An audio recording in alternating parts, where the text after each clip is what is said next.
He hit me hard enough that my head struck the train pole. The sound echoed through the commuter rail platform, drawing stares from dozens of waiting passengers. My mother's response. She leaned in close, her breath hot against my ear, and whispered, "Lower your voice. You're embarrassing us." But what they didn't know, the conductor saw everything. He stood frozen by the ticket booth, his face a mask of controlled fury. And this conductor, he wasn't just any conductor. He was the last person my stepfather should have hurt someone in front of, especially when that someone was his own niece. My name is Aubrey, and at 29 years old, I thought I'd left the worst parts of my family behind. I'd built a life in Boston, a decent apartment in Brookline, a job as a logistics coordinator at a shipping company near the harbor, and enough distance from my mother and stepfather to breathe. But 3 days after returning from a work trip to Philadelphia, that careful distance collapsed with a single phone call. "We need to talk. In person. Tonight." My mother's voice crackled through my phone as I sorted through accumulated mail in my kitchen. No hello, no how was your trip, just demands. "I just got back. Mom, can't it wait until—" "North Station, 7:30, Platform 3. The line went dead. I stared at my phone, knowing I should ignore it, should pour myself a glass of wine, order takeout, and pretend I hadn't heard her voice. But 15 years of conditioning doesn't disappear just because you've moved across town and started therapy. At 7:25, I found myself walking through the grand arches of North Station, my heels clicking against the polished floor. They were already there when I reached Platform 3. My mother stood rigid in her Burberry coat, the one she couldn't afford, but bought anyway to impress her book club friends. Beside her, Rick lounged against a pillar, his bulk making him look like a linebacker gone to seed. His Patriots cap was pulled low, but I could see his bloodshot eyes tracking my approach. "You're late," my mother said, though my phone showed 7:28. "I'm not late. What's this about?" Rick pushed off from the pillar, and I instinctively took a step back. Even after all these years, my body remembered. "Don't play dumb, princess. You know exactly why we're here." The platform was crowded with evening commuters, business people heading home to the suburbs, college students with backpacks, families corralling children, normal people living normal lives. I focused on them, using their presence as an anchor. "Actually, I don't. So either tell me or I'm leaving." My mother's lips pursed the same expression she'd worn when I was 16 and refused to give her my McDonald's paycheck. "We need $15,000. The number hung in the air between us, around us. A boarding announcement echoed through the station. The 7:35 to Fitchburg. 15,000, I repeated. "For what?" "That's family business," Rick cut in. "You don't need the details. You just need to help your mother." I almost laughed. Family business. As if we'd ever been a family. As if this man who'd invaded our lives when I was 12 had any right to use that word. "I don't have $15,000 lying around, even if I wanted to." "Don't lie," my mother's voice sharpened. "You have that promotion, that fancy apartment. You can afford to help your family." "I'm a logistics coordinator, not a CEO, and my apartment is a one-bedroom rental." Rick stepped closer, and I smelled the familiar cocktail of cigarettes and cheap beer. "You got savings, inheritance from your dad. Don't pretend you're poor." "My father. They wanted my father's money. The life insurance payout I'd protected for over 20 years. The only thing my mother hadn't been able to touch because he'd put it in a trust for my education." "That money's gone," I lied. "Student loans, living expenses." "Bullshit!" Rick's face flushed red. "Your mother needs this money. You're going to get it." "For what?" I pressed. "What's so important that you need $15,000 tonight?" My mother touched Rick's arm, a warning, but he shook her off, his voice rising. "I don't have to explain shit to you. You've been living high and mighty, looking down on us, forgetting where you came from. Your mother raised you, and this is how you repay her." Commuters were starting to stare. A young woman in scrubs glanced over with concern. A businessman pretended to check his phone while obviously eavesdropping. Near the ticket booth, A uniformed conductor had stopped mid-conversation with a passenger, his attention fixed on our growing confrontation. "I haven't forgotten anything," I said quietly. "I remember exactly how I was raised." It was the wrong thing to say. I saw Rick's hand move before my brain could process it, a blur of motion born from years of practice. His palm connected with my cheek with a crack that seemed to echo off the station's vaulted ceiling. The force spun me sideways, and my temple struck the metal platform pole. Stars exploded across my vision. I tasted copper. The platform tilted, and I grabbed the pole to keep from falling. Through the ringing in my ears, I heard gasps from the crowd. Someone saying, "Oh my God!" A child asking what happened. My mother leaned in close, her fingers digging into my arm. "Lower your voice," she hissed. "You're embarrassing us." I touched my face. My hand came away with blood from where my lip had split against my teeth.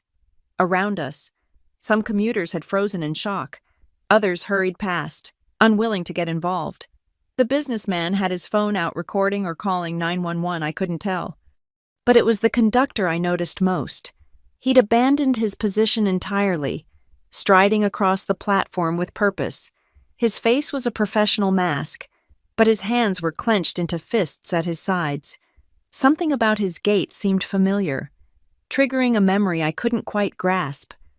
"We're done here," Rick announced, grabbing my mother's elbow. "You got until Friday to get the money. Don't make me come looking for you." They left me standing there, blood dripping onto my white blouse, surrounded by strangers who didn't know whether to help or pretend they'd seen nothing. The platform announcement system crackled to life. The 7:35 train to Fitchburg is now boarding on track 3. I watched my mother's Burberry coat disappear into the crowd, never once looking back.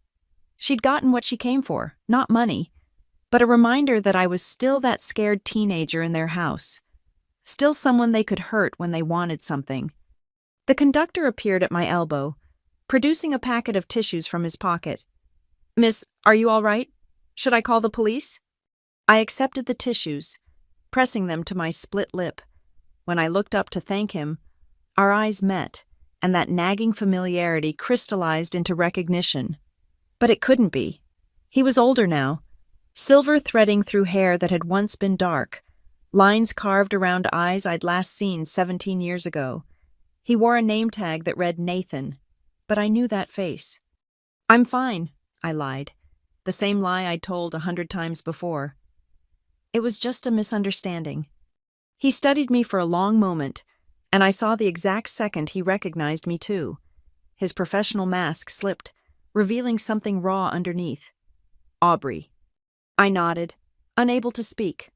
He glanced around the platform, then back at me. I saw everything, every bit of it. He pressed something into my hand, a business card.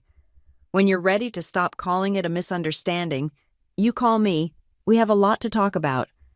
The train pulled in with a squeal of brakes and a blast of diesel fumes. Nathan or Ben, or whoever he was, now returned to his duties, helping passengers board. I stood there, holding his card and a bloody tissue, watching him work. It wasn't until I was back in my apartment, door locked and dead-bolted, that I looked at the card properly. Nathan Morrison, senior conductor, but it was the handwritten note on the back that made my hands shake. "I remember who you are, and I remember what they did to you. It's time someone helped. Ben." The business card sat on my kitchen counter for 3 days before I found the courage to flip it over again. Ben, Uncle Ben, after 17 years, he'd been right there on that platform, watching Rick hit me the same way he'd watched it happen when I was young. I poured myself coffee and let the memory surface, something my therapist said was healthy, though it never felt that way. My father died when I was 6, heart attack at 38, leaving behind a small life insurance policy and a house my mother couldn't afford. She sold the house within 6 months, moved us to a cramped apartment in Revere, and started dating with the desperation of someone who'd never learned to be alone. Rick appeared when I was 12. I remember the first time I met him, how he'd filled our doorway with his bulk, bringing the smell of motor oil and menthol cigarettes into our home. My mother had giggled like a teenager. wearing a dress I'd never seen before, her lipstick too bright. "Aubrey, this is Rick. He's going to be eating dinner with us tonight." He never left. Within 3 months, he'd moved in. Within 6, he'd established the rules. No talking back, no attitude, no mentioning the empty beer cans that accumulated like monuments to his presence, and absolutely no complaining to anyone outside the family.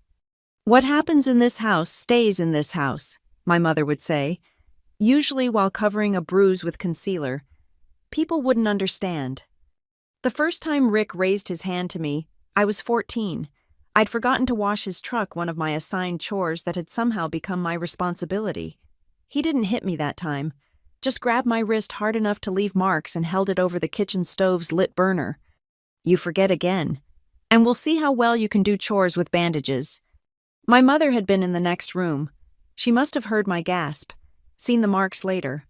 Her response, "You need to be more careful. Rick works hard. He deserves respect." Uncle Ben visited 2 weeks later, for what would be the last time.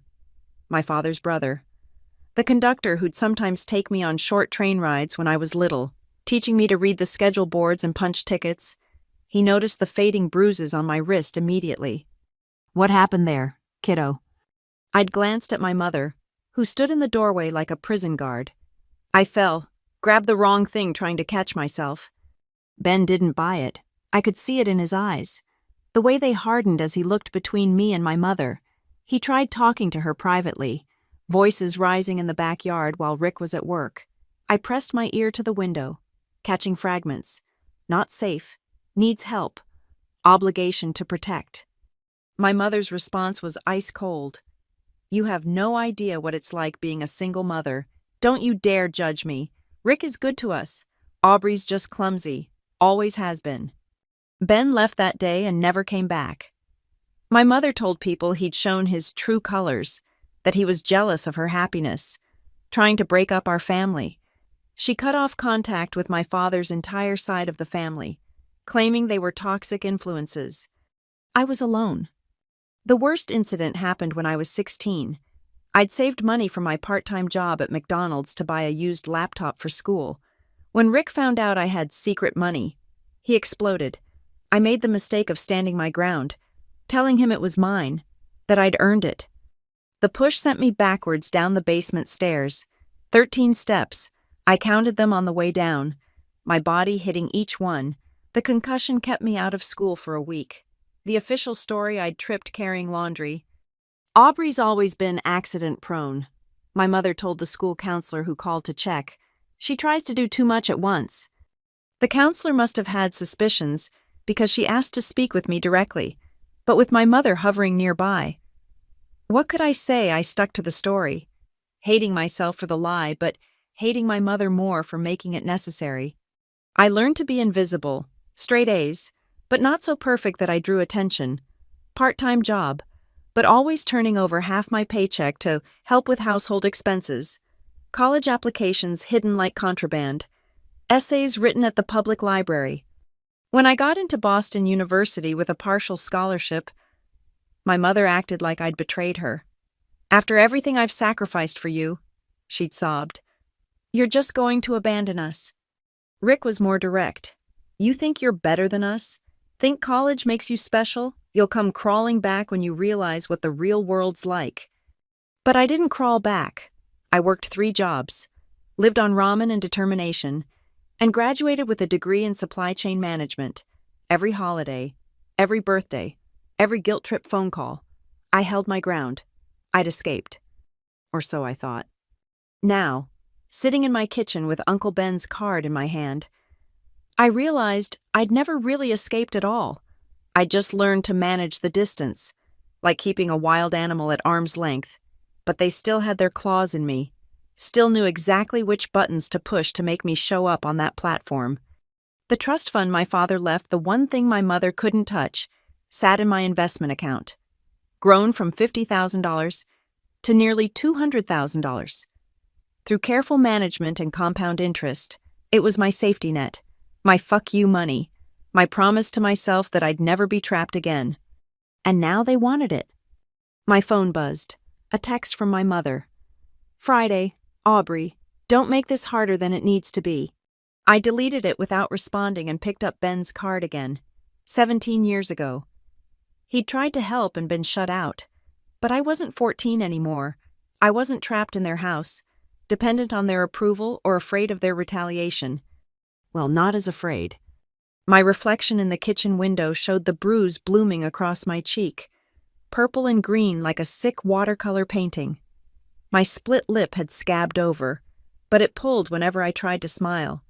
These marks would fade, just like all the others had.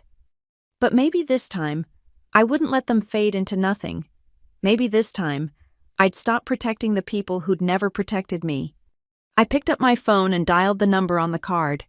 It rang 3 times before a familiar voice answered. Nathan Morrison. It's Aubrey, I said, surprised by how steady my voice sounded. I think I'm ready to stop calling it a misunderstanding. There was a pause, then, good. I've been waiting 17 years to hear you say that. The bruise on my face had turned spectacular shades of purple and yellow by the time I returned to work on Monday. My manager, Sandra, took one look at me and pulled me into her office. Jesus, Aubrey, what happened? I'd practiced my lie in the mirror that morning. Walked into a door frame in the dark. You know how clumsy I am. Sandra's expression said she didn't buy it for a second, but she didn't push. Take whatever time you need, and if you need to talk. I'm fine, I said, the words automatic as breathing. Really? But I wasn't fine. Every time my phone buzzed, my heart rate spiked. Every unexpected sound made me flinch. By Wednesday, the stress was eating me alive. My mother had called 6 times, left 3 voicemails, each more threatening than the last. You're being selfish, Aubrey, after everything I've done for you.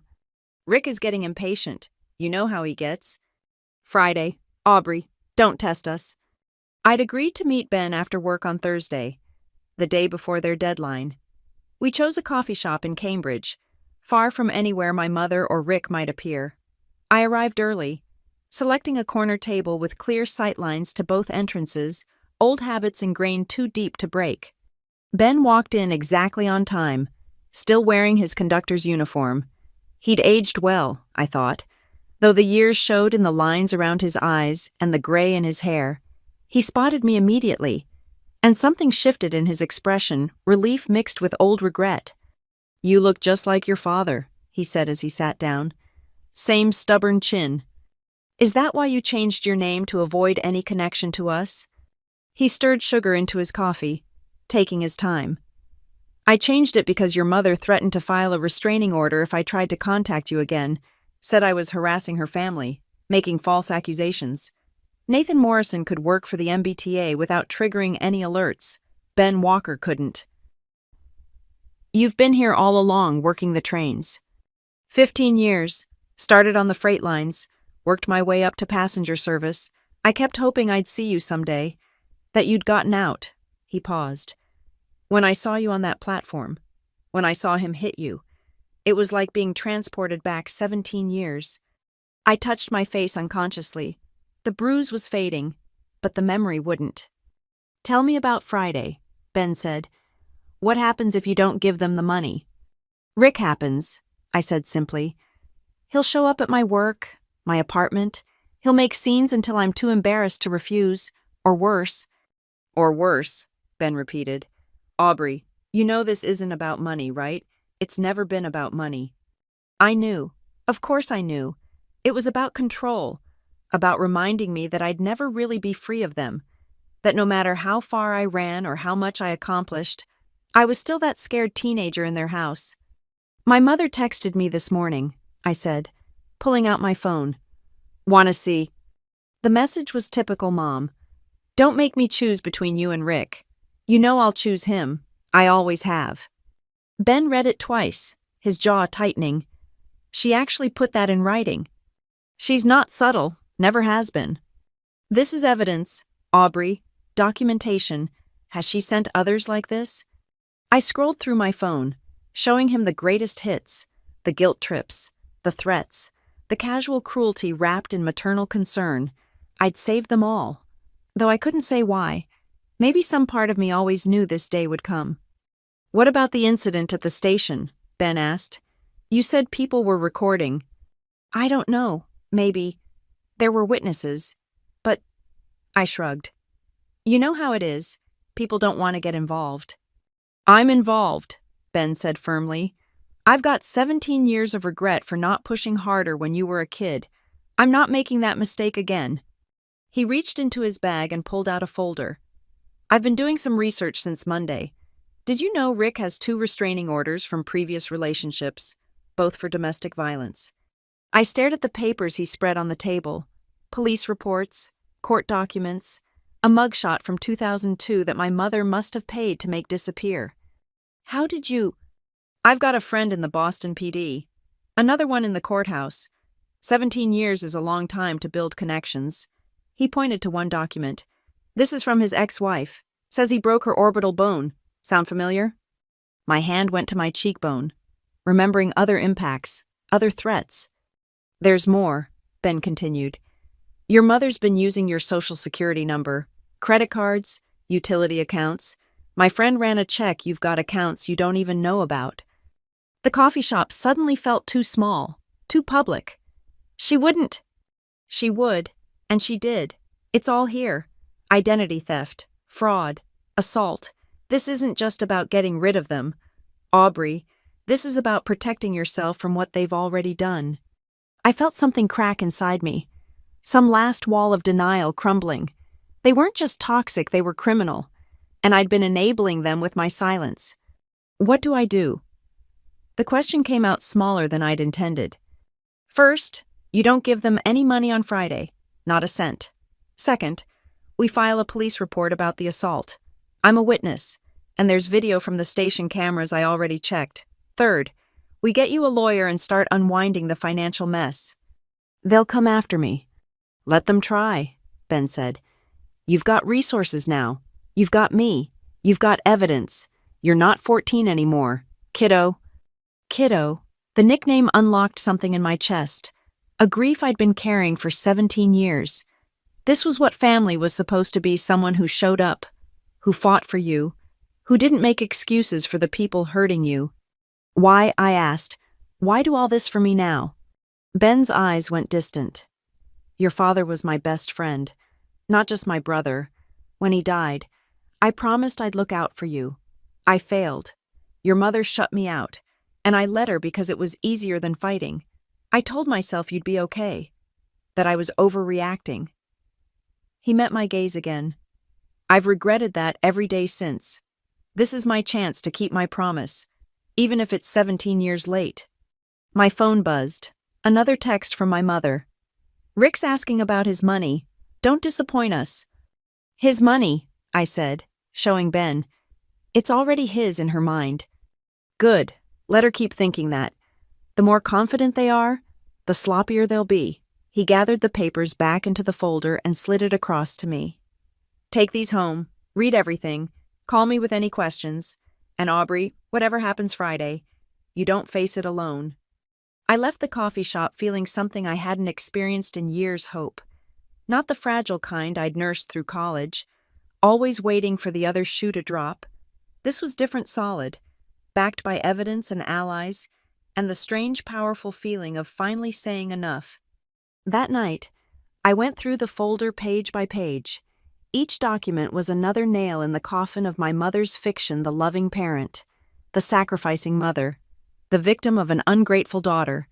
The truth was uglier but somehow cleaner. She was a criminal who'd chosen her abusive husband over her daughter's safety, who'd stolen from me even as she demanded more.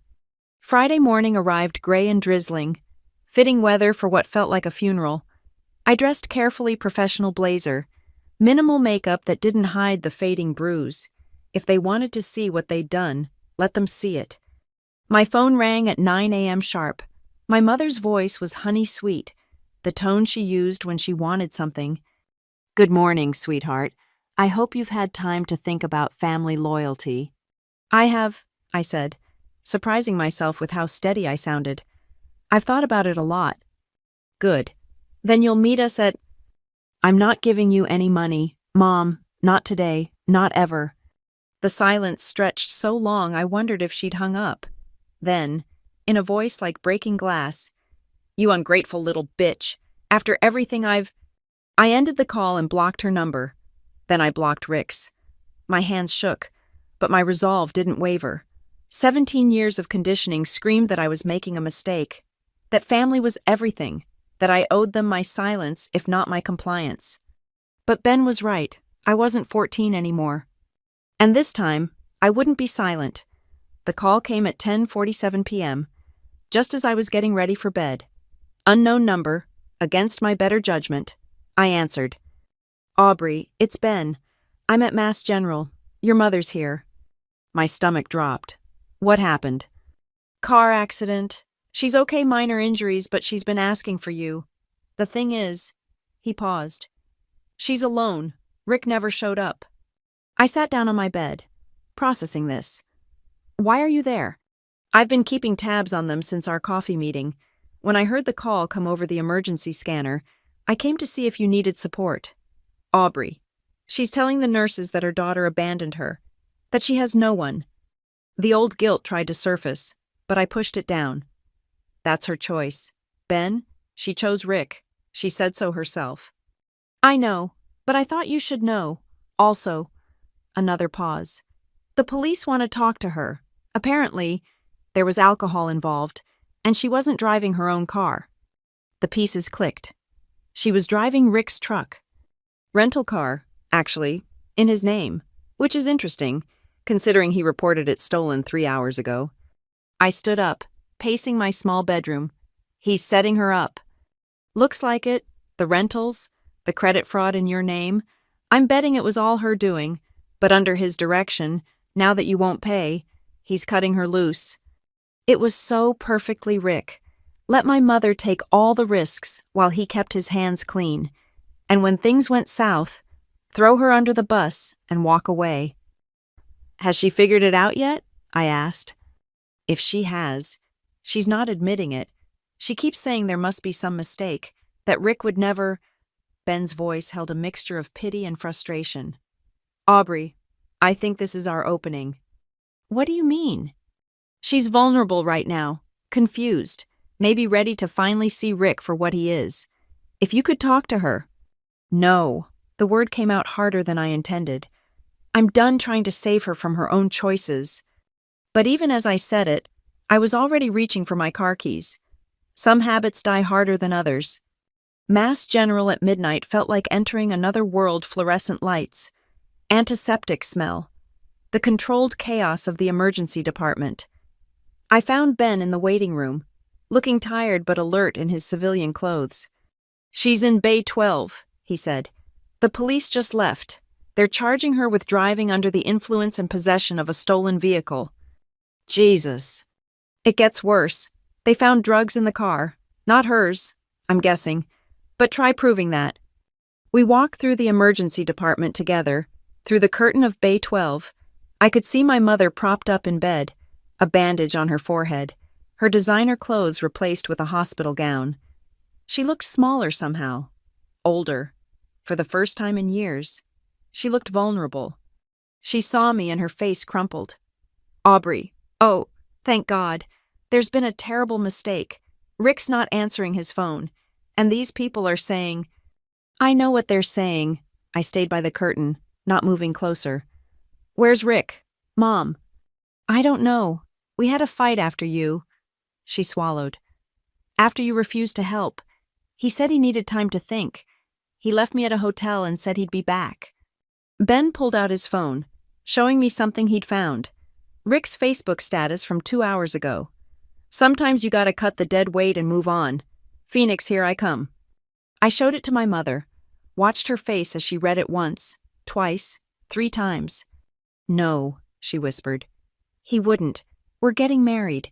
He said once this was over, once we had the money—" "Once you stole $15,000 from your daughter for him," I clarified.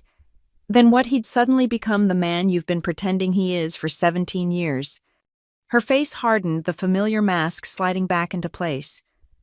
"You don't understand. Rick loves me. He just has problems. Stress from work. If you hadn't been so selfish—" "Stop." I was surprised by how calm I sounded. "Rick doesn't have a job. Hasn't for 3 months. I hired a private investigator. Mom, I know everything. That was a lie. I hadn't hired anyone. But she didn't need to know that Ben's police connections were doing the work for free. You're lying. Am I? Then where is he? Why isn't he here? Why is the rental car in his name reported stolen with you driving it? She opened her mouth, closed it, looked at her hands. The silence stretched between us, years of lies and excuses finally running dry. Ben stepped forward. Mrs. Collins, I'm Ben Walker. You might remember me. My mother's eyes widened. Ben, but you disappeared. You abandoned us just like... I was threatened with legal action if I tried to contact my niece again, Ben said evenly. You made sure of that, just like you made sure Aubrey had no one to turn to when Rick was hurting her. He never... Stop. My voice cut through her denial. Just stop. I have the medical records. Mom, the emergency room visits, the school reports, the photographs Uncle Ben took when he tried to help. We have everything. She looked between us, and I saw the moment she realized we weren't bluffing. But instead of remorse, her face twisted with rage. You set me up, both of you. You wanted this to happen. No, Mom, Rick set you up. We just refused to be victims anymore. A nurse appeared, checking my mother's IV. The police will be back in the morning, she said gently. You'll need to arrange bail. Is there someone you can call? My mother looked at me, desperate now. Aubrey, please, I'm your mother. Whatever's happened, whatever mistakes I've made, you can't let them arrest me. I thought about all the times she'd stood by while Rick hurt me, all the times she'd chosen him over my safety, all the lies she'd told to keep her fantasy intact. You're right, I said. You are my mother, and a mother's job is to protect her child. You failed. Aubrey. The trust fund Dad left me, I still have it. All of it. Plus 20 years of growth. I could pay your bail. Hire you a lawyer. Make this go away. I moved closer, meeting her eyes. But I won't, because you taught me something important. Family isn't about blood. It's about who shows up when you need them. I turned to Ben. Uncle Ben showed up. 17 years late. But he showed up. You've been here my whole life, and never once showed up for me. I did my best. The words exploded out of her. You have no idea what it was like. Being a single mother, Rick was good to me. He provided for us. With what money? Mom, the jobs he didn't have, or the credit cards he opened in my name. Her face went white. I don't know what you're talking about. Ben pulled out a folder he'd come prepared. 7 credit cards, 3 utility accounts, 2 car loans, all in Aubrey's name, all opened in the last 5 years. Your signature on the applications. Rick said. He said it would help build your credit. Rick said, I laughed, but there was no humor in it. Did Rick say to steal from your daughter? Or was that your own idea? She didn't answer, couldn't answer. The truth was written all over her face.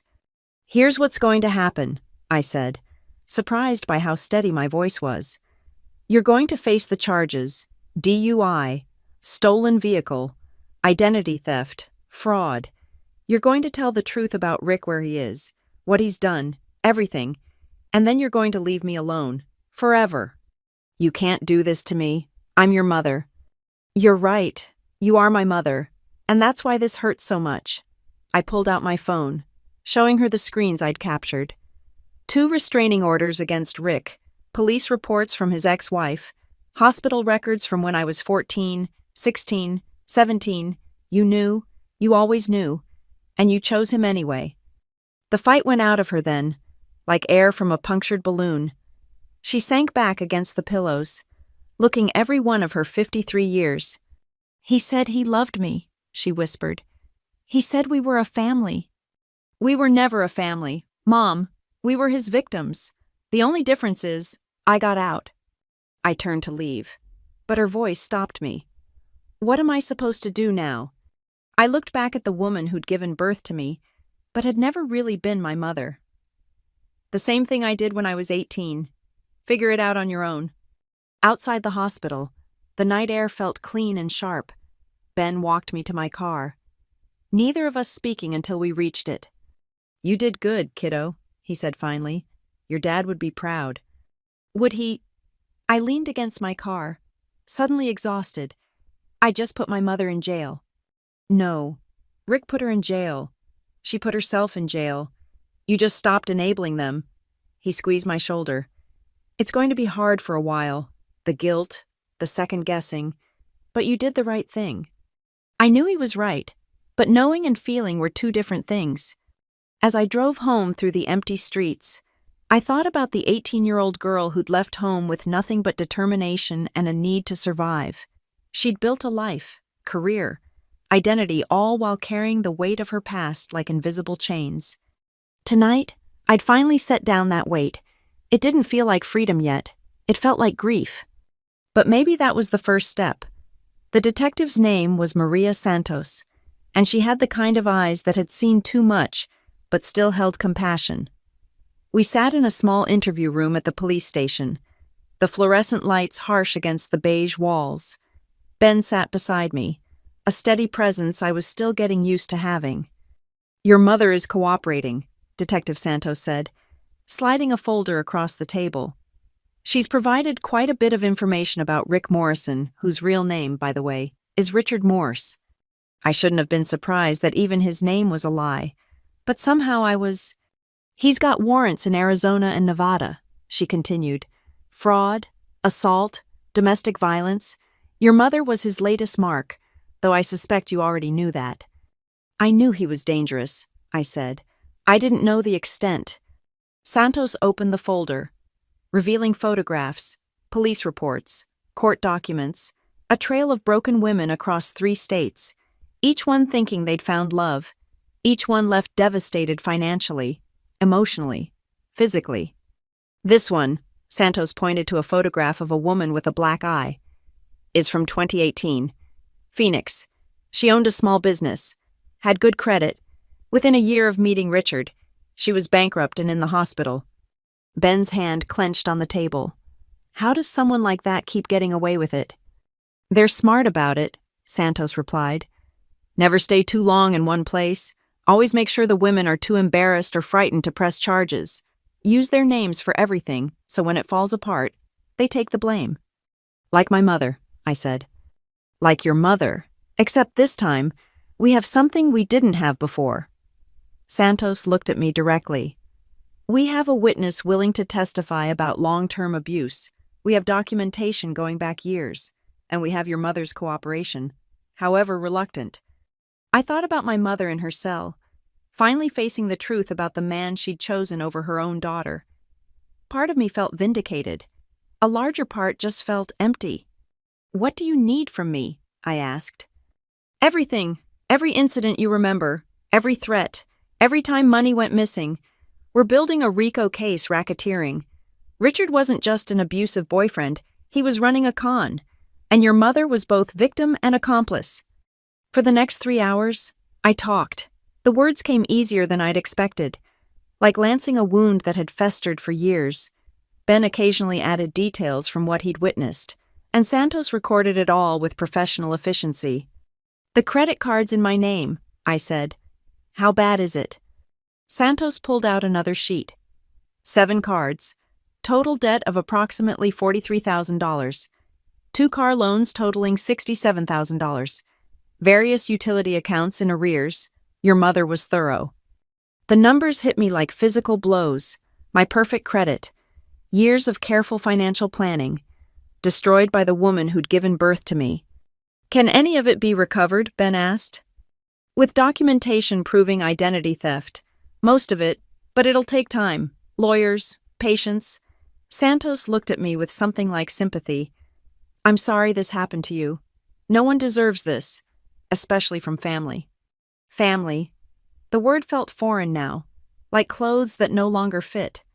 That evening, I met with the lawyer Ben had recommended, Patricia Chen, a small woman with a fierce reputation for handling financial crimes. Her office was all sharp edges and clean lines, as precise as her approach to my case. The good news, she said, reviewing my documents, is that we have clear evidence of fraud. The bad news is that recovering from identity theft is a marathon, not a sprint. Are you prepared for that? Do I have a choice? You always have a choice. You could walk away, absorb the debt, let them win.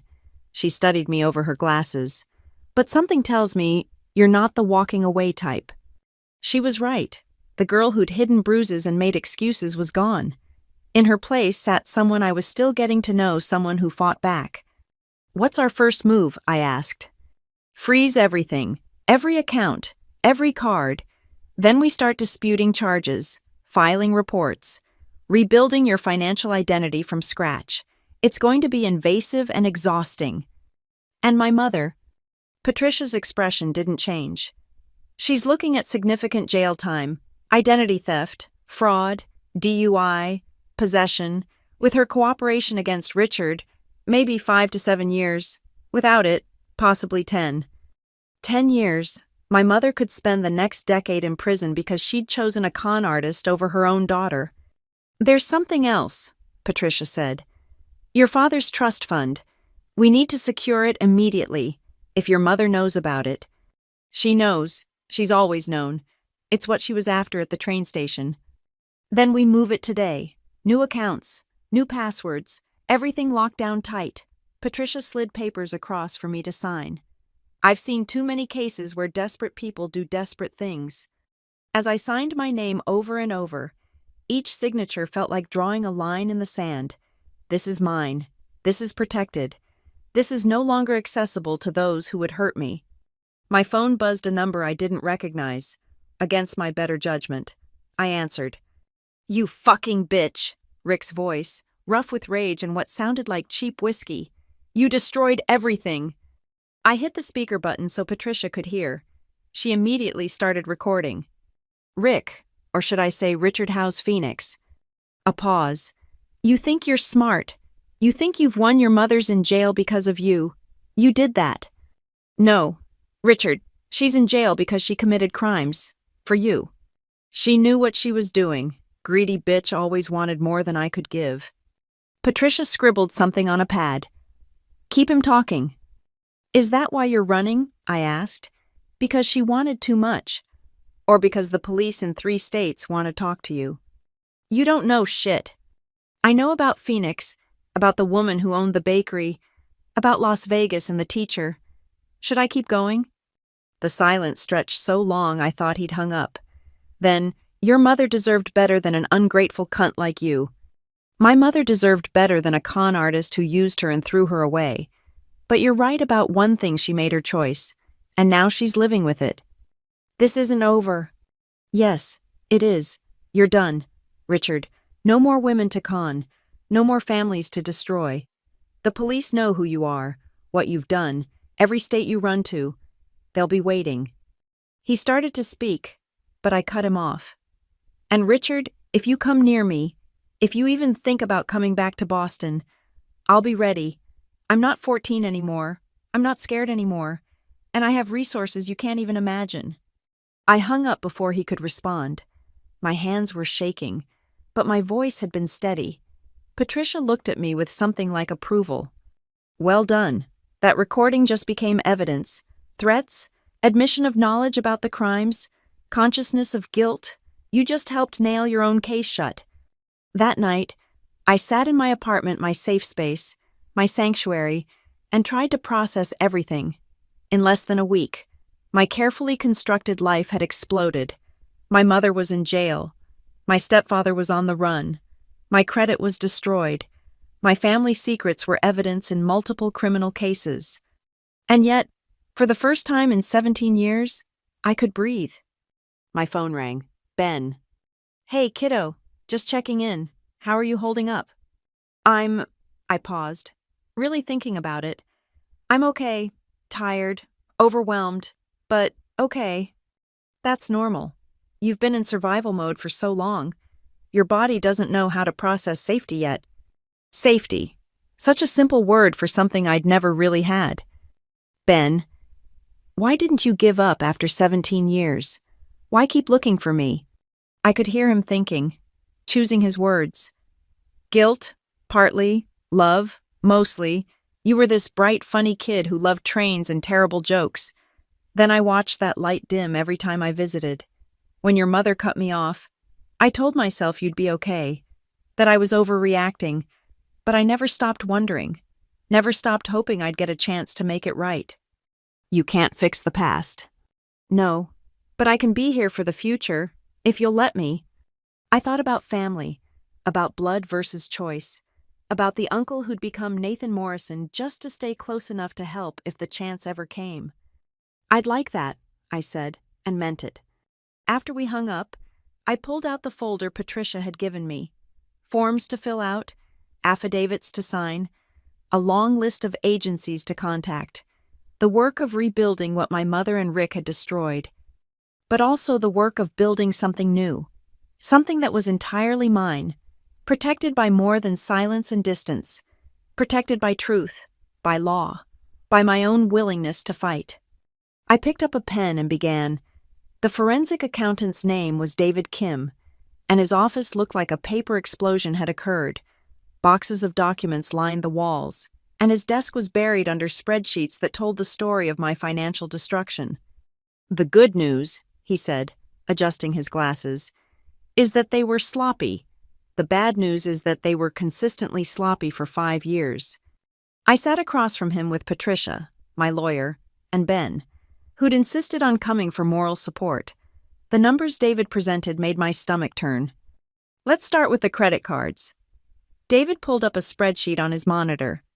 7 cards, opened between 2019 and 2024. The signatures match your mother's handwriting, which helps our case. Total debt, $43,762. What did they buy? I asked, though I wasn't sure I wanted to know. Gambling websites, mostly, online poker, sports betting, casino sites, also luxury items, electronics, jewelry, designer clothes, several cash advances, probably to feed Rick's gambling offline. Each transaction was another betrayal. While I'd been eating ramen to save money, they'd been spending thousands in my name. The car loans are more complex, David continued. 2 vehicles, both purchased from the same dealership. The sales manager there has a reputation for working with people like Rick. No verification calls. Rushed paperwork. Let me guess, Ben said. Both cars are gone. Sold within months of purchase. Cash deals. No paper trail. The loans, however, remain. Patricia took notes rapidly. That's actually good for us. Shows pattern of fraud, not legitimate purchases. Continue. David pulled up another screen. Here's where it gets interesting. Your mother didn't just steal your identity. She created an entire false financial life for you. Utility accounts at addresses you've never lived. Medical debt from procedures you never had. Even a gym membership in Scottsdale, Arizona. Arizona. I thought of Rick fleeing to Phoenix. When? Last year, around the time Rick was establishing himself there, preparing for his next move. David looked at me with sympathy. Your mother wasn't just his victim, Ms. Collins. She was his partner. The words hit harder than any physical blow. I'd maintained some small illusion that my mother had been manipulated, controlled, forced into these crimes. But the evidence showed planning, intention, collaboration. There's more, David said gently. We found applications for business loans. 3 of them, all rejected. But all using your information.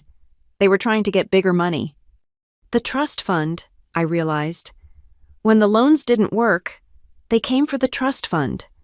Exactly. Your refusal saved you from much worse.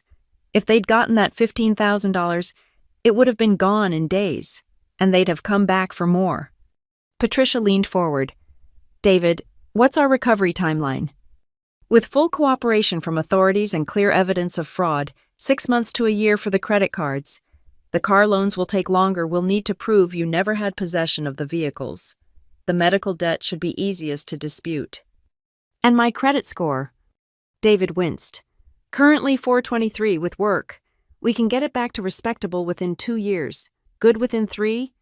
I'd spent a decade building perfect credit. They'd destroyed it in 5 years. I need some air, I said, standing abruptly. Outside David's office building, Boston's financial district hummed with lunch hour energy. Men and women in suits hurried past. living their normal lives with their intact credit scores, and mothers who didn't steal from them. Ben found me on a bench, staring at nothing. "It's a lot," he said simply. "She was supposed to protect me." The words came out raw. "That's the basic contract, isn't it? Parents protect their children. How do you betray that so completely?" "I don't know, kiddo. I've asked myself that for 17 years. Your mom. Something broke in her when your dad died. Or maybe it was always broken, and his death just revealed it." "Did he know, Dad? What she was capable of?" Ben considered this. Tom loved her, but he wasn't blind. "Why do you think he put your trust fund in such an ironclad structure? He knew she'd need protection from her own impulses." "He protected my money, but not me. He died. Aubrey, that wasn't a choice he made. I knew he was right, but the anger needed somewhere to go. All these years of stored-up rage, and now that I could finally express it, I didn't know how." My phone buzzed. Patricia. "Come back up. There's been a development." Back in David's office, Detective Santos was waiting with a laptop open. "Richard Morse was arrested this morning in Tucson," she announced. "Routine traffic stop. He had outstanding warrants, fake ID, and something else interesting, a notebook." She turned the laptop toward us. On screen were photographs of handwritten pages. Rick's crude scrawl documenting his cons, names, dates, amounts, and there, on page after page, S. Collins, with dollar amounts, account numbers, schemes. "S. Collins?" I asked. "Susan Collins, your mother. These are his records of their partnership, what she brought in, what he paid her, what they planned next." Santos pointed to one entry. "This one's dated a week before the train station incident. S. To get $15K from A, split 70-30. 70% for Rick, 30 for my mother.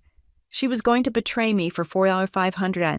"This notebook is a gift," Patricia said, her professional mask not quite hiding her satisfaction. "It corroborates everything, shows clear criminal partnership. Your mother can't claim coercion or ignorance anymore." "Has she seen it?" I asked. "She will. Her public defender gets the evidence this afternoon." Santos studied me. "Are you prepared for that? She'll know you know everything." Was I prepared? I thought about the 18-year-old girl who'd left home with nothing, the 25-year-old who still flinched at unexpected sounds, the 29-year-old sitting in this office surrounded by evidence of her mother's crimes. "I've been preparing for this my whole life," I said. "I just didn't know it." That evening, I sat in my apartment with Ben.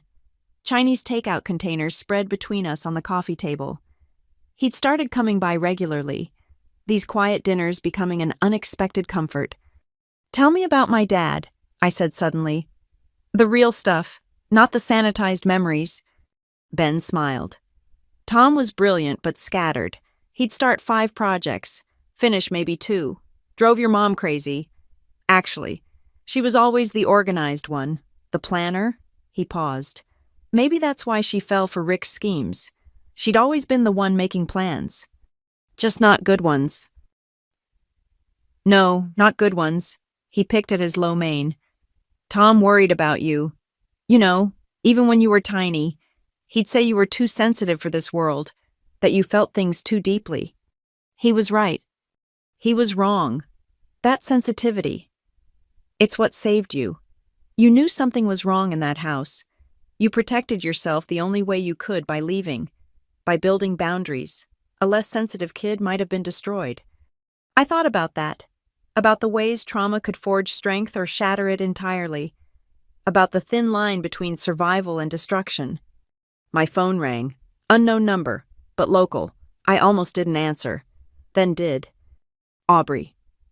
This is Grace Morrison from Sunrise Behavioral Health. I'm calling about your mother."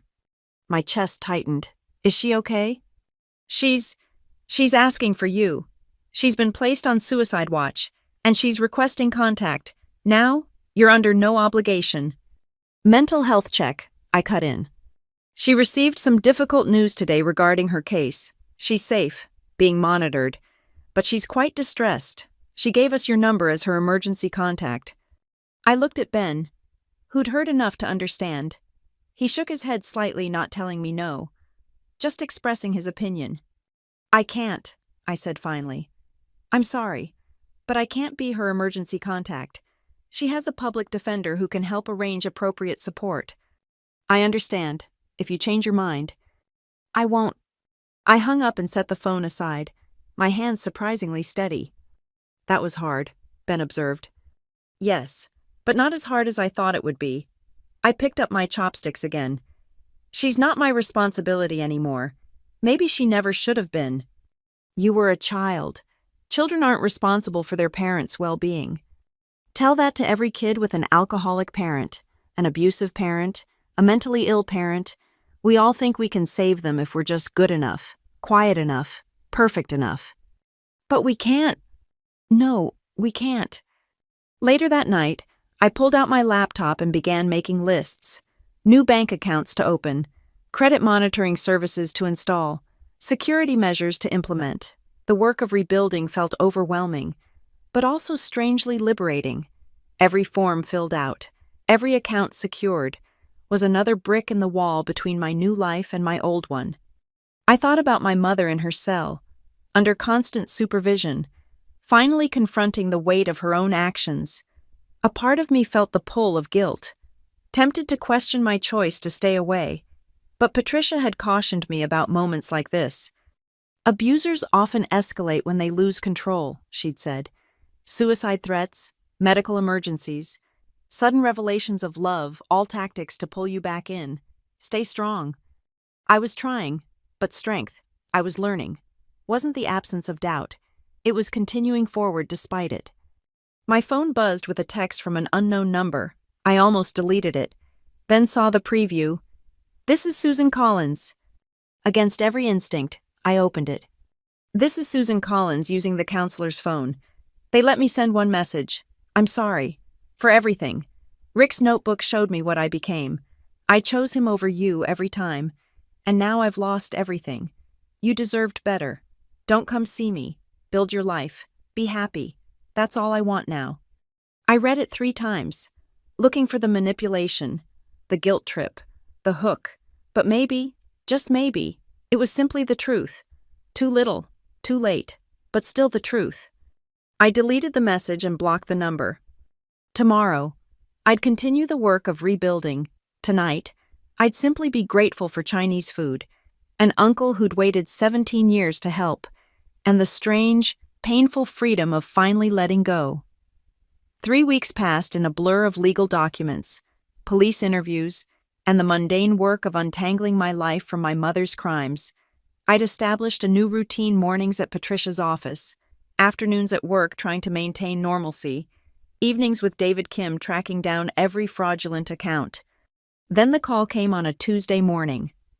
"Aubrey, this is Patricia. Are you sitting down?"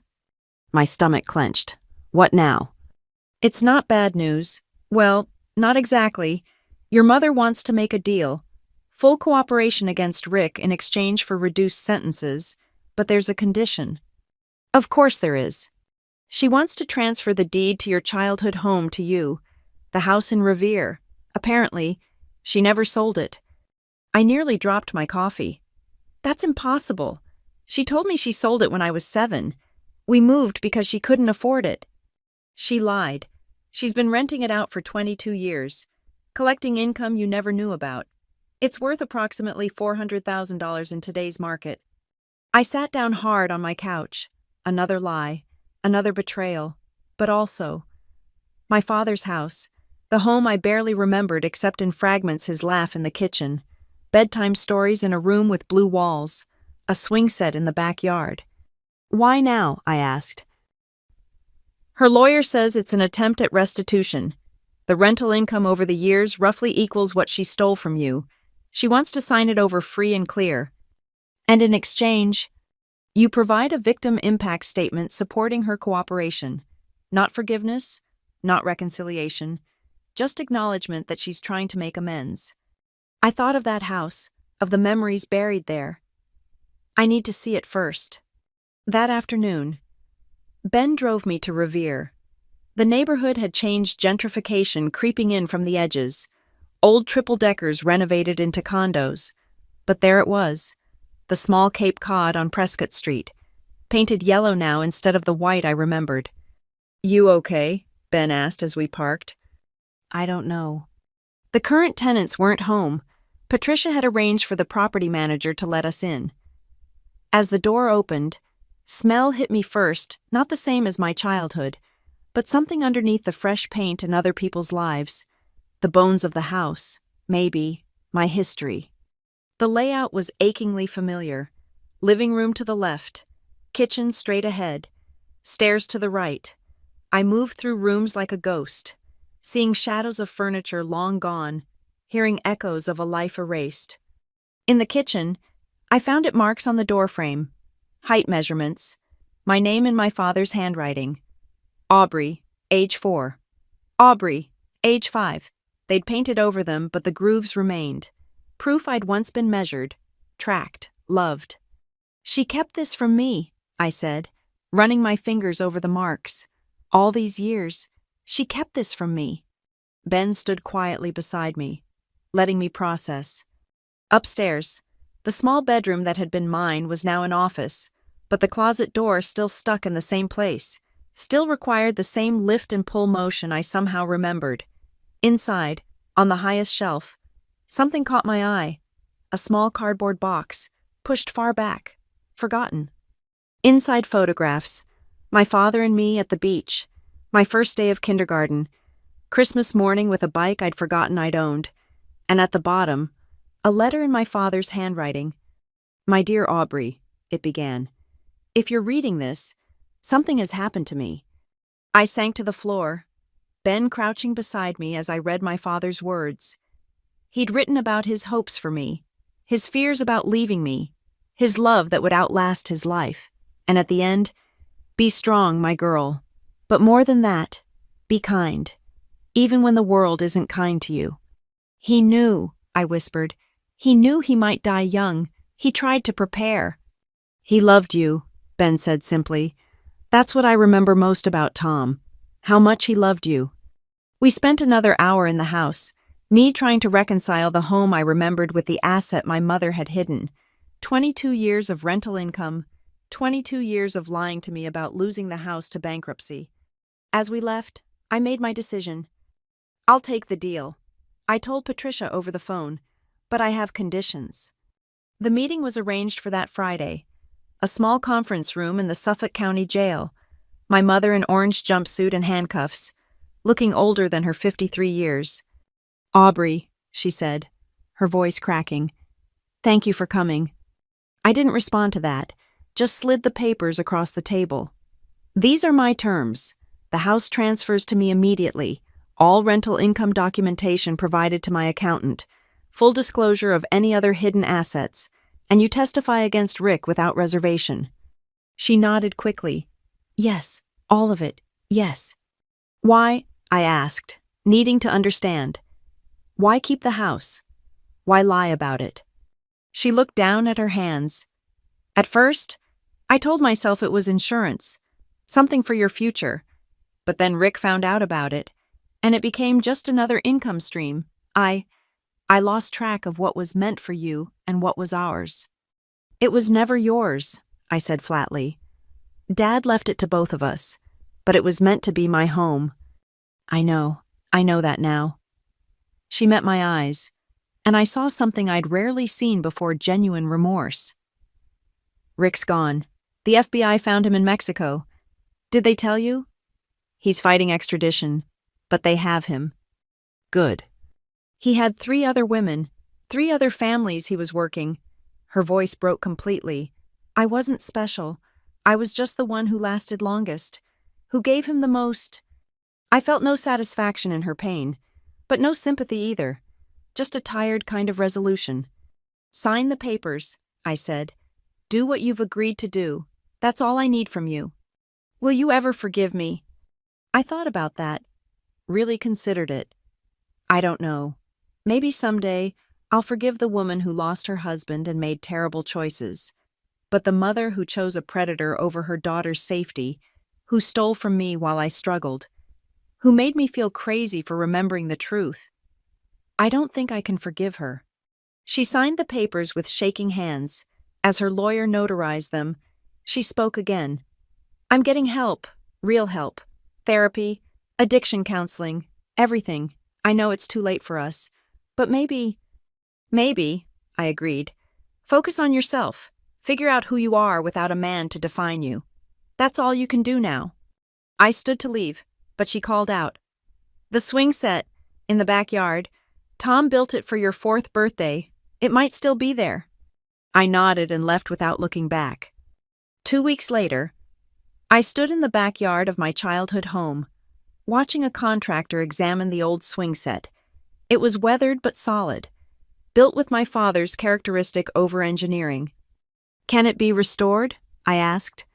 Sure, he said. Good bones. Just need some work. Good bones. Like the house. Like me. Maybe. I'd given notice on my apartment, started packing for the move back to Revere, not to recreate the past but to reclaim it, transform it, make it mine. Ben was helping, along with some friends from work who'd rallied around me as the story came out. You sure about this? Ben asked, carrying boxes from his truck. Lot of memories in this place. That's why I need to do it, I said. I can't run from them anymore, but I can make new ones. The restoration would take time. The house needed updating. My credit needed rebuilding. My trust in people needed careful tending. But I had time now. I had resources. I had an uncle who'd waited 17 years to help me heal. That night, I sat on the porch of my father's house, my house, and read his letter again. Be kind, he'd written. Even when the world isn't kind to you. I thought about my mother in her cell, facing years of consequences, about Rick in a Mexican jail, fighting the inevitable, about the 3 other women he'd destroyed, now getting their own justice. I couldn't manage kindness yet, but I could manage mercy, which felt like a start. My phone buzzed with a text from Patricia. Impact statement draft attached. Review and let me know. I opened it, read my own words about the crimes committed against me, the years of abuse and theft and betrayal, but at the end, Patricia had added what I'd asked for.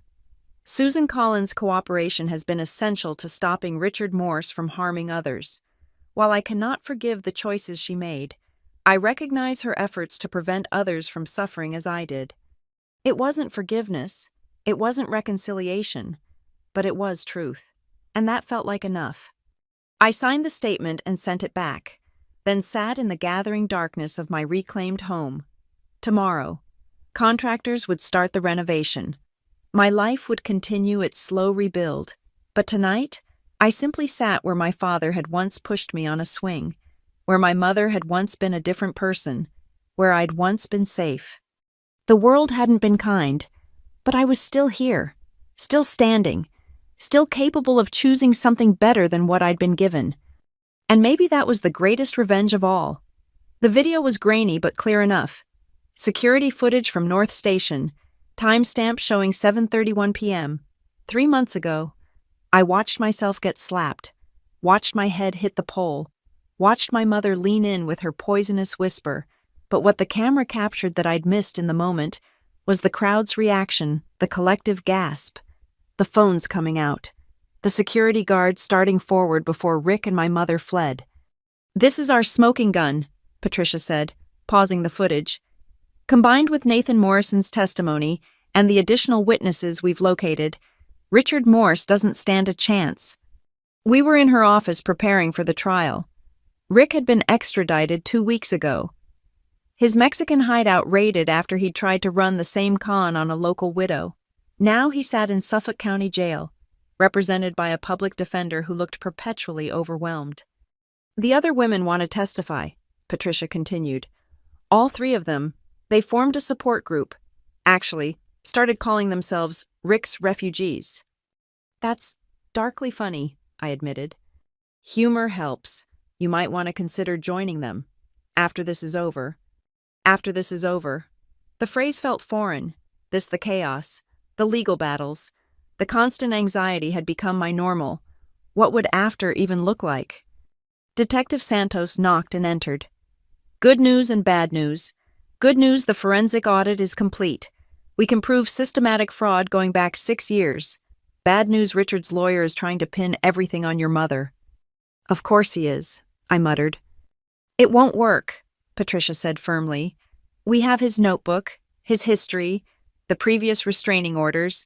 Plus, your mother's been remarkably thorough in her cooperation. She's provided recordings, texts, emails. Apparently she'd been documenting things too, as insurance. Insurance, I repeated. She knew he might turn on her. Criminals rarely trust each other, Santos observed. Your mother may have been manipulated, but she wasn't stupid, just selectively blind. I thought about that as I drove home to Revere. The house renovation was in full swing, contractors having gutted the kitchen to restore it to something resembling my faint memories. I'd been staying in the guest room, camping out amid the construction dust and memories. Ben was waiting on the porch, takeout bags in hand. He'd been coming by most evenings, bringing dinner and helping me sort through boxes from the attic remnants of a life I barely remembered. Found something today, he said, producing a small photo album. Your dad's high school yearbook. Thought you might want to see it. We sat on the porch steps, going through pages of 1980s hair and shoulder pads, until we found him. Thomas Collins. Senior portrait showing a young man with my eyes and my stubborn chin. The quote beneath read, "The only way out is through frost." He loved that poem, Ben said. Used to quote it whenever things got tough. The only way out is through. Guess you inherited more than his eyes. Did he ever talk about Mom back then? Ben considered. He said she was brilliant but fragile, that she needed someone steady, and he wanted to be that for her. I think he saw saving her as his purpose. And when he died, she found Rick to save her instead. People repeat patterns, Ben said gently, until they don't. My phone rang. Patricia. Aubrey, I just got word. Richard wants to make a deal. Full confession in exchange for concurrent sentences instead of consecutive. He's looking at 15 to 20 instead of 40. No, I said immediately. He doesn't get to negotiate his way out of this. I understand your anger, but think about it. A trial means testifying, reliving everything in public. It means your mother on the stand, every ugly detail exposed. A plea deal ends it cleanly. I looked at the yearbook photo of my father. Frozen in time before life got complicated. What would he want me to do? I'll think about it, I said finally. That night, I couldn't sleep. The house felt too full of ghosts, not frightening ones, just sad echoes of what might have been. At 3 a.m., I gave up and went to the kitchen, making tea in the half-demolished space. The box of papers from the attic sat on the counter. I'd been avoiding it, knowing it contained the detritus of my parents' marriage, but now, in the pre-dawn quiet, I opened it. Marriage certificate, death certificate, insurance papers, and then, at the bottom, a bundle of letters tied with ribbon, my mother's handwriting on envelope after envelope, all addressed to my father, all dated after his death. I shouldn't have read them. They weren't meant for me, but I did. Dear Tom, the first one began. Aubrey asked why you're not coming home today. I didn't know how to explain death to a 6-year-old. Letter after letter, a one-sided conversation with a dead man. Her grief was raw, desperate, evolving slowly into the bitter anger I knew so well. By the last letter, dated just before Rick appeared, she wrote, I can't do this alone anymore. I'm drowning, and Aubrey looks at me with your eyes, expecting me to be strong. I'm not strong. Tom, I never was. You were my strength, and you left. I set the letters aside, my hands shaking. This woman lost, grieving, overwhelmed. I could almost understand, almost forgive. But she'd made choices after that, choices that crushed the daughter with her dead husband's eyes. My phone buzzed, a text from an unknown number. This is Miranda Chen, from Rick's Refugees. Patricia gave me your number. We're meeting tomorrow if you want to join us.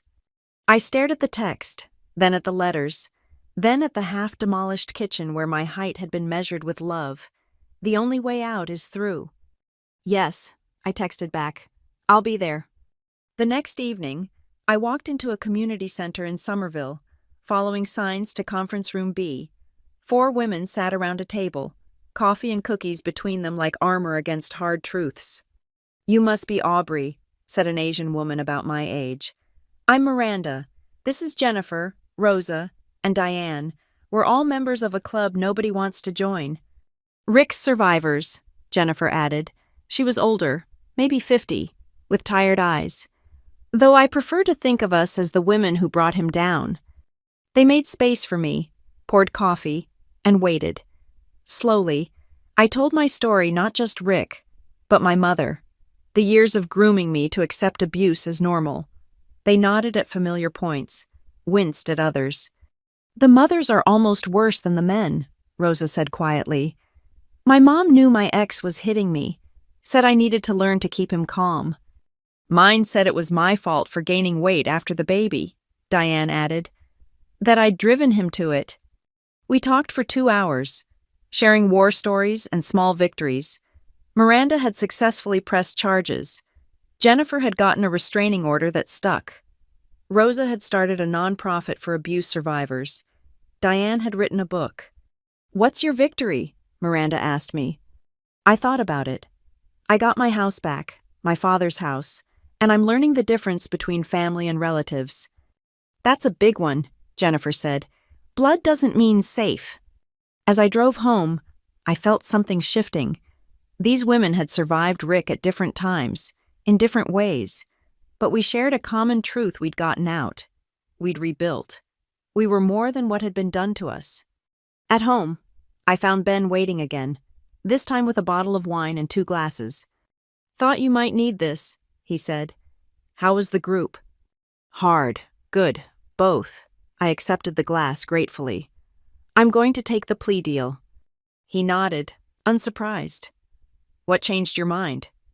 "Those women, they've all moved on, built lives after Rick. I don't want to spend months in court relitigating the past. I want to focus on the future." "Your dad would be proud," Ben said quietly.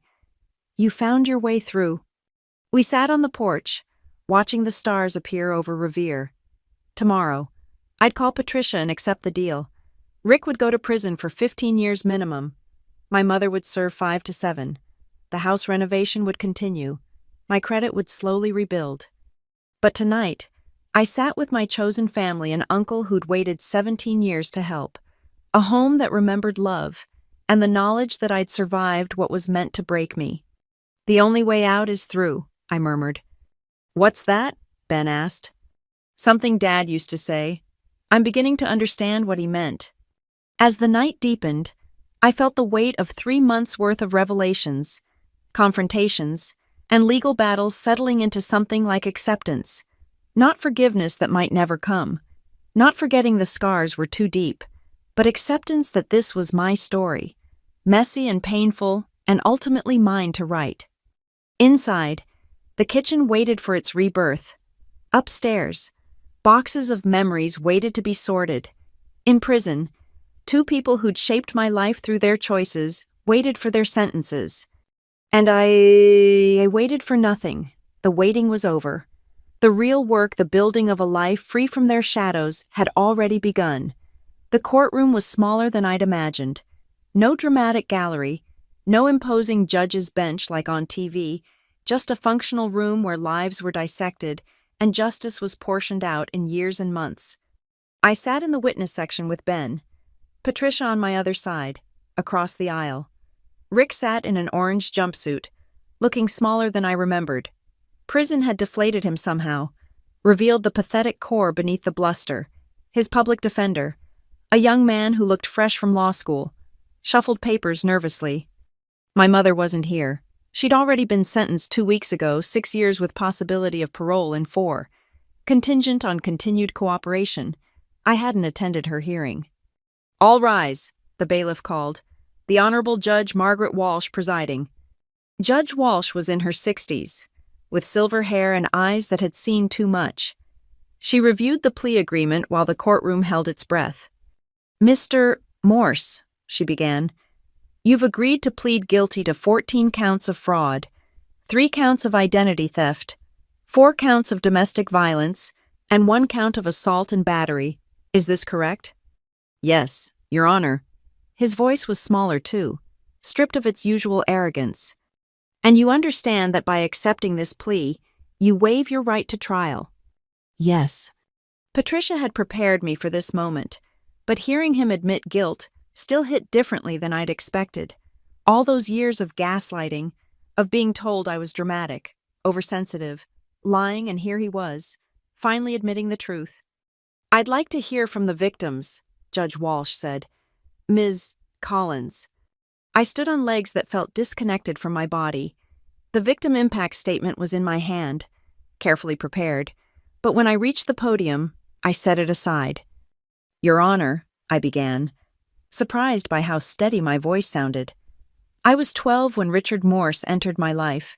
I was 29 when I finally found the courage to hold him accountable. That's 17 years of my life shaped by his violence, his manipulations, his greed." I looked at Rick then, really looked at him. He stared at the table, unable to meet my eyes. But I'm not here to talk about what he took from me. I'm here to talk about what he failed to take. He didn't take my ability to build a life despite him. He didn't take my capacity to trust good people like my Uncle Ben. He didn't take my father's house, though he tried, and he didn't take my future. Judge Walsh nodded for me to continue. "Richard Morse is a professional predator. He targets vulnerable women, isolates them, drains them financially and emotionally, then moves on. My mother was one victim. Jennifer Martinez was another. Rosa Delgado, Diane Humphrey, Miranda Weston. We've all testified to his patterns, his violence, his complete lack of remorse. What are you asking this court to do, Ms. Collins?" "I'm asking you to ensure he never does this again. The plea agreement suggests 15 to 20 years. I'm asking for the maximum, not out of vengeance, but out of necessity. Because there will be other vulnerable women if he's released. Other daughters who'll grow up thinking abuse is normal. Other families destroyed for his gain." I returned to my seat, my hands shaking now that the adrenaline was fading. Jennifer went next, then Rosa, each telling their piece of the pattern. Rick shrank further with each testimony. His lawyer made a brief statement about rehabilitation, about his client's difficult childhood, about the possibility of change. It rang hollow in the face of 4 women's truth. Judge Walsh took a recess to consider. We waited in the hallway. The Rick's refugees group huddled together like war veterans. "You did good," Miranda whispered. "Really good." When court reconvened, Judge Walsh's expression was granite. "Mr. Morse, I've reviewed your history. 2 prior convictions for domestic violence, multiple restraining orders, a clear pattern of targeting vulnerable women for financial and emotional exploitation. You've shown no remorse except for being caught." She paused, looking directly at him. "The plea agreement suggests 15 to 20 years. I'm sentencing you to 20 years with no possibility of early release. You will serve this time in full. You will pay restitution to all victims. You will have no contact with any of the victims or their families upon release." The gavel fell with finality. Rick finally looked up then, his face contorting with rage. He turned toward me, mouth opening, but the bailiffs were already moving.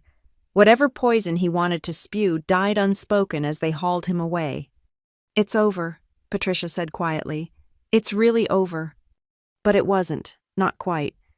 3 hours later, I stood in a different courtroom for a different kind of proceeding. This time, I was the plaintiff, not the victim. Patricia stood beside me as we faced a judge about the civil matters, the identity theft, the fraud, the systematic destruction of my financial life. "Your Honor," Patricia began, "we're seeking full restitution for all fraudulent debts incurred in my client's name, plus damages for credit destruction and emotional distress." The evidence was overwhelming. David Kim testified about the extent of the financial crimes. Bank representatives confirmed the fraudulent accounts. Credit agencies detailed the damage to my score and the long road to recovery. "Ms. Collins," the judge asked, "what would make you whole in this situation?" I thought about it. I don't think anything can undo 17 years of abuse, but having my debts cleared, my credit restored, and the ability to move forward without this financial burden that would be a start. The judgment was swift and complete. All fraudulent debts discharged. Restitution ordered from both Rick and my mother's future assets. A legal declaration that I was a victim of identity theft, clearing the way for credit repair. Outside the courthouse, Boston's autumn air felt crisp and clean. Ben waited by his car, a small smile on his face. "Hungry?" he asked. "I know a place that serves victory pancakes." Victory pancakes. It's like regular pancakes, but sweeter. We drove to a small diner in East Boston, the kind of place where the coffee was strong and the waitress called everyone "hun" over pancakes and bacon. We didn't talk about the trial or the verdict. Instead, Ben told stories about my father, the time he'd tried to build a treehouse and ended up hanging upside down from a branch, the way he'd sung off-key in the shower, his terrible jokes that made everyone groan. "He would have been proud today," Ben said finally. "The way you stood up there, spoke your truth, that took real courage." "I don't feel courageous. I feel tired." "That's what courage feels like, kiddo, exhausted but still standing." My phone buzzed with texts from the Rick's Refugees group, photos from the courthouse steps, messages of support, plans for a celebration dinner next week. These women who'd been strangers 3 months ago now felt like sisters in survival.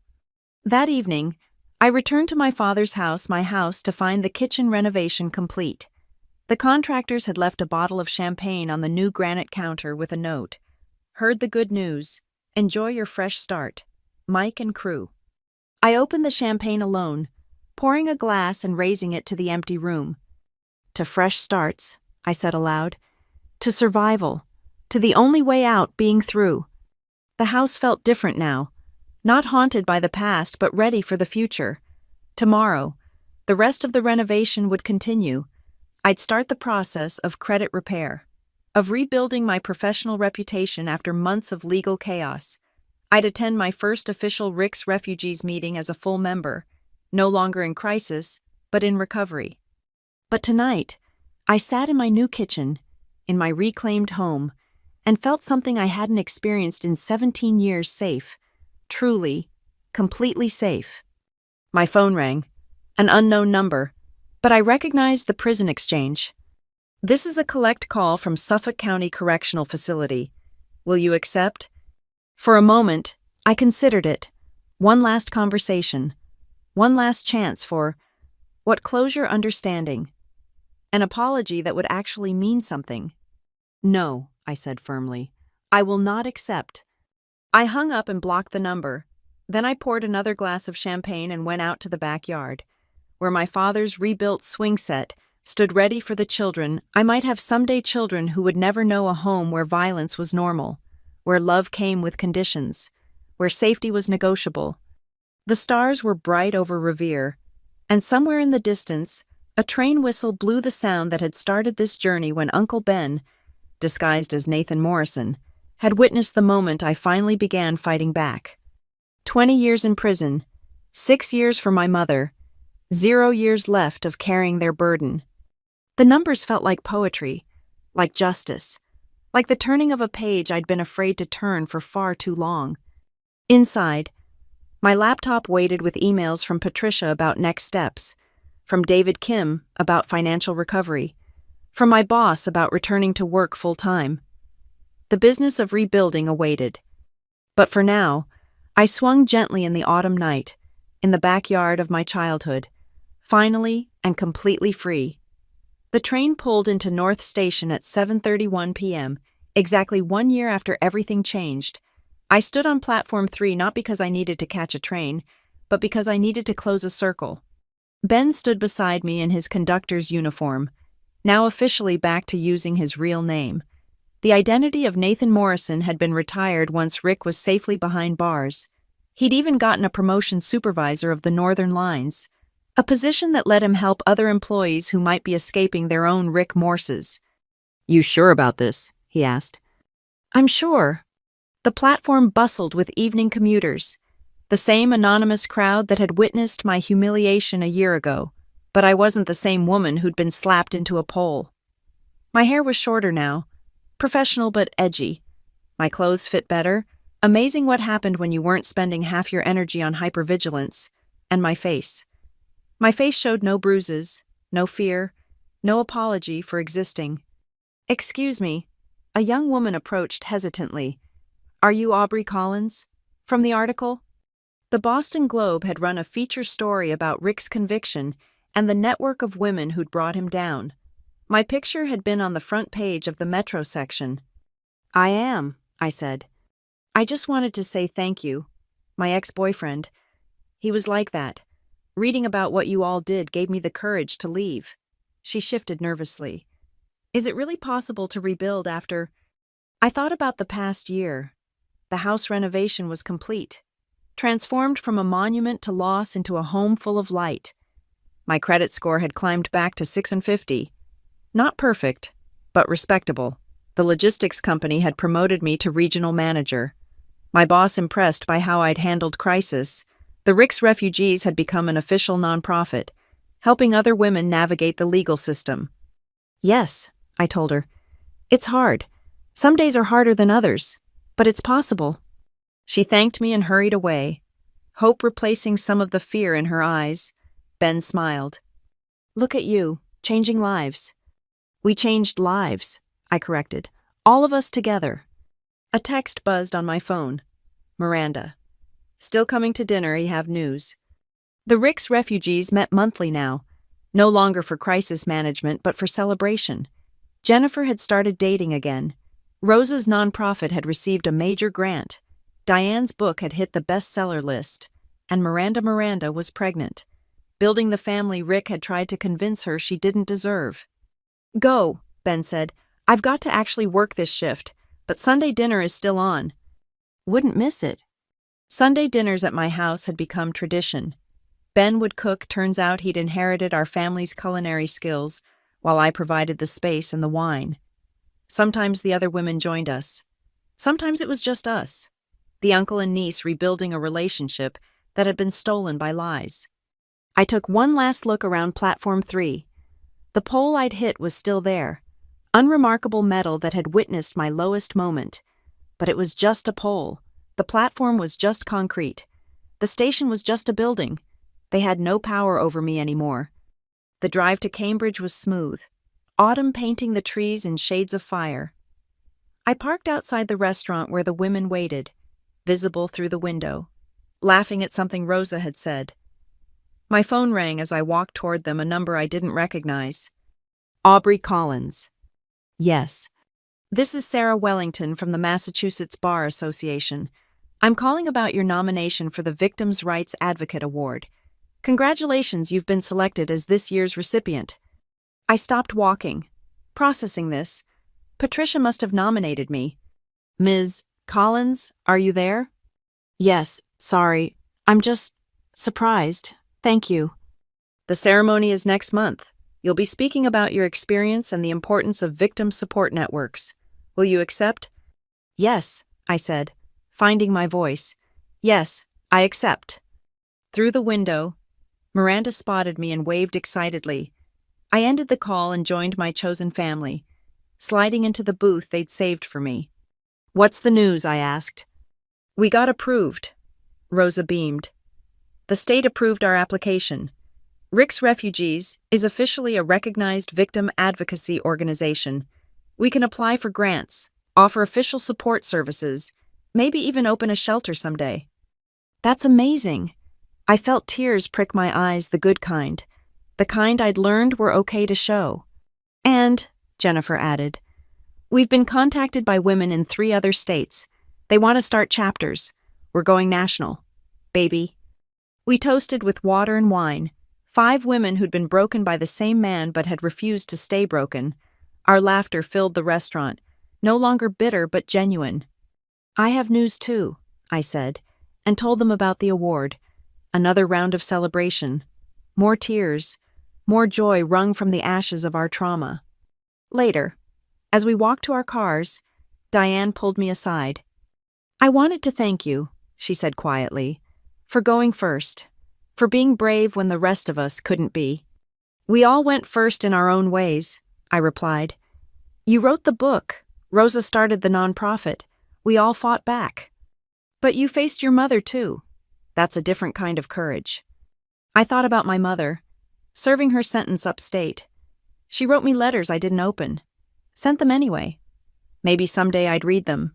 Maybe someday I'd even visit. But not yet. Not until I was sure I could face her without losing the self I'd fought so hard to reclaim. That night, I sat in my father's study, my study now preparing notes for the award speech. How did you summarize a journey from victim to survivor to advocate? How did you explain that the breaking had also been a breaking open? My laptop dinged with an email. The subject line made me freeze. From Susan Collins, please read. Not a letter this time, but an email sent through the prison's monitored system. Against every instinct, I opened it. Aubrey, I know you don't read my letters. I don't blame you. But I wanted you to know I testified in another case today. Another woman Rick hurt. Because of what I said. She'll get justice. It doesn't undo what I did to you. Nothing can. But maybe it helps balance the scales a little. I'm getting help here. Real help. Learning who I am without a man defining me.